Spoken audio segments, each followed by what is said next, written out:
Hi folks, it's Stuart Leesaw from Chiselbury.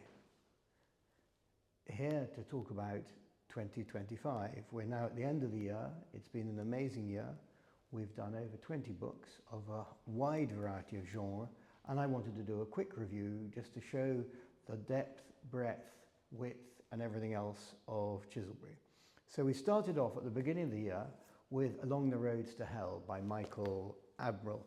It's a father and son visiting 8 concentration camps in Europe. It's an amazing, it's very moving, and it's something you want to watch. We then followed by The Missing Boy by Caroline Bullock, which is a thriller set in, as it is, hunting a jaded journalist hunting for a missing boy. This book was also picked up as one of the 20 Hello magazine books you want to take on holiday in 2025. We had then a autobiography, Ascent of a Woman by Mary Blythe. This is the story of a woman who's been through hell and back, 8 miscarriages by the time she was 30. It's a very moving book, a very description, and it shows how you can go through difficulties and come out the other side. Completely different. Abda Khan, That Which May Destroy You. This is a courtroom thriller by Abda, who is a lawyer in real life. And it is a gripping sit up all night book. I did that when I first read it. I sat up all night. I had to know what happened. It has a great twist. It's something to follow. Then we had With All My Soul by Pamela O'Caneen. This is a story of forbidden love, where Pamela fell in love with a man who is a Catholic priest. He left the priesthood after 7 difficult years and then became an ambassador. And it's a very moving, wonderful story, and Pamela will come back to because we republished some of her other books.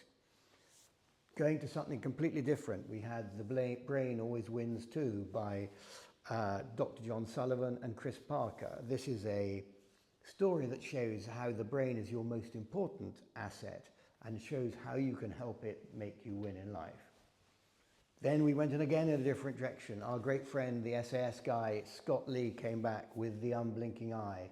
If you like thrillers, this is your seat of the pants, seat of the edge of the pants, whatever it is. Anyway, it's one of those thrillers you really want to watch. Then we went for something completely different.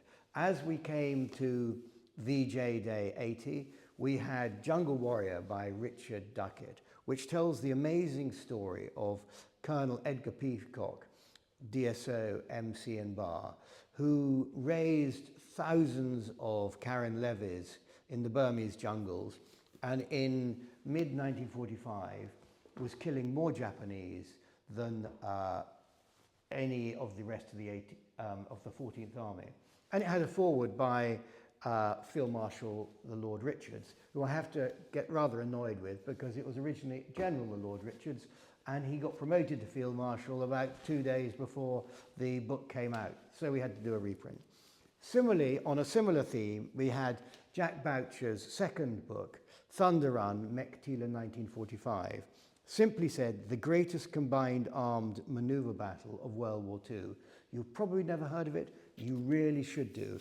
It was blitzkrieg in what we think of the jungle. Of course, it's not the all jungle, but it's a riveting, brilliant story, fantastic reviews, and away we go. We then republished 2 of Pamela's earlier books about her life as a diplomatic wife, Hummingbirds in My Hair and Culture Shops and Canapes. They're both really fun books. They also include recipes about the foods that she came across in her travels in the Caribbean and in Africa.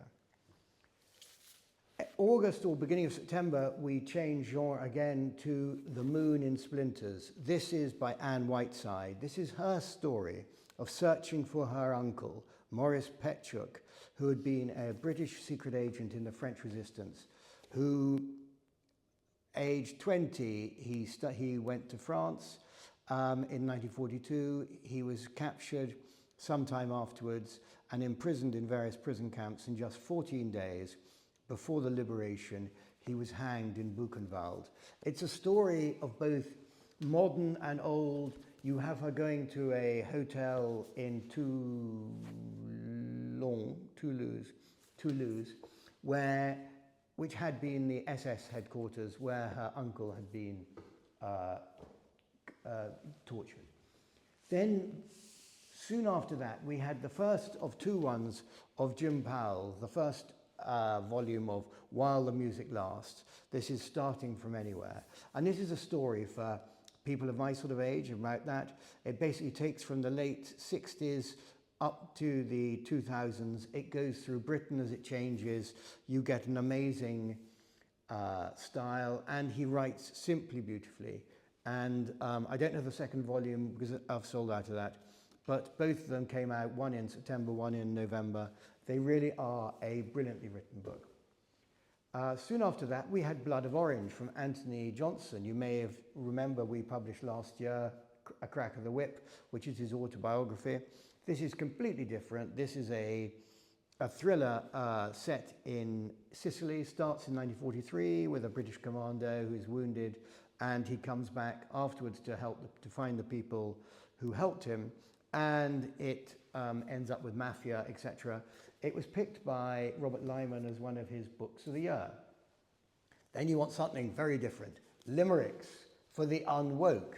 As it says on the back, a cheeky little volume guaranteed to upset wokerati snowflakes and anyone of sensitive disposition. Whether you're offending friends of giggling alone in a loo, this book is your perfect partner in rhyming crime. It's a great book. Back to autobiography, history, Mountain Gunner, The Wartime Adventures of Tony Fowle. It's basically his letters and his life where he went from Northwest Frontier and ended up winning an MC in Korean War. So it's 10 years of war. It's a very moving book, good stuff. Very different then, we went to The Power of Perception by Dr. Orhan Dragash, which is, if I can quote Michael Goodman, professor of King's College London, a must-read not only for aspiring politicians and anyone interested in contemporary affairs, but also for those who refuse to accept the notion that the truth no longer matters. It really is how the world changes, and what you read on the internet is how that comes. We then had our second book of poetry, Temesis by Ed Hall, which is a beautiful little book of the Thames, as you might imagine from its title. And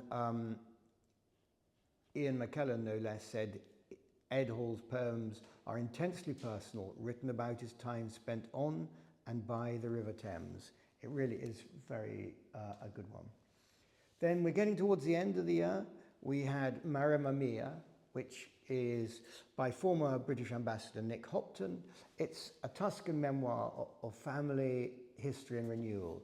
It's how they took a derelict farmhouse in Tuscany and rebuilt it. And it's been described by the Daily Mail as doing for Tuscany what Peter Mayle did for Provence. It really is a lovely book, and almost the end of the year. And then the last book we did of the year was this small book by Michael Payne, Fast Tracks and Dark Deals, How Sport Became Business and Business Became Sport. And this book has gone down amazingly. It's been our biggest seller ever. In the 5 weeks or so it's been out.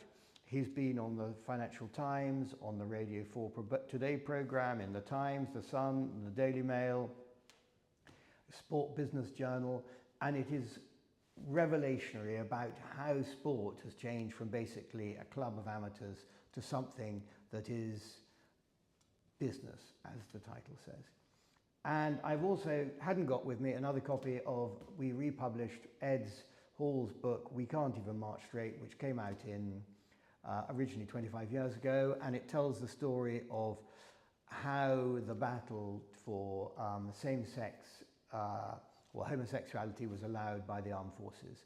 And that also came out in August and has done very well. So it's been an incredibly full year. We've had over 20 books published, I say, and far more than I intended at this time last year. And as I look to what we've got coming next year, and I'll be bringing you an update in the next week or so, It really has been a year to remember. So I would just like to finish by wishing you all a very happy new year, and look forward to talking to you in 2026. Thanks for listening.